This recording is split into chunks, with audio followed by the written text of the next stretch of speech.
We're also hearing the latest from Nashville Mayor Freddie O'Connell and other local leaders as more than 100,000 remain without power across Davidson County alone. Amanda Roberts listened in and is here now to break down the latest, including from NES, and also, Amanda, addressing some of the rumors that have been circulating online, right?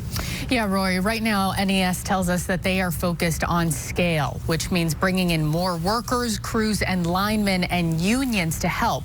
Now, we know that there were some concerns NES turned away help from union linemen from other states instead of utilizing their help to turn the power back on. City leaders told us flat out that is not true.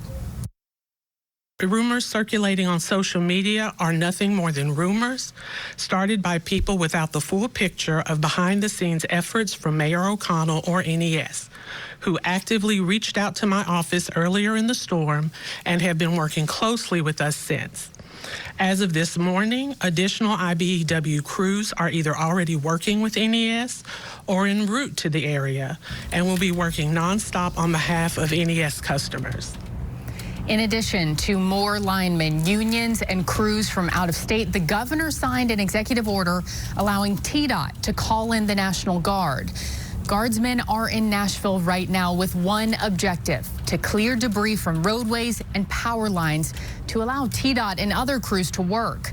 Nashville's fire chief is hopeful that will help restore power quicker. We know that power restoration is critical, especially for homes sitting in the cold. We know it would go a long way to know when you will get power back to your house. So that is a question that I wanted to ask.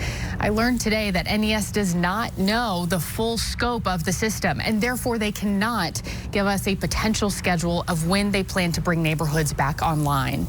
Part of this is because trees and branches keep falling and downing more power lines.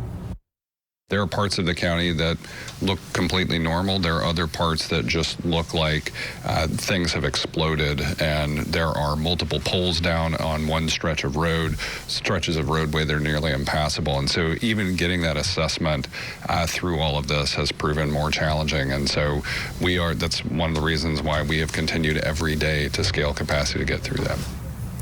Now, the next question I had sitting in that press conference was about priority areas. What does NES see as priority, and what are areas that are down the list? They said that their focus is bringing on the largest groups of people online as soon as possible. Now, some of that does overlap with critical care living situations, but we don't know specifics. Now, we all want to know when this will end, but unfortunately, the only answer right now is this is a once-in-a-generation storm that will be a days-long event. But we know that crews are working and there are resources available, and this is a constantly evolving situation, one that city leaders are encouraged and are encouraging you to keep hope. Live from the 5 Alert Desk, I'm Amanda Roberts, News Channel 5.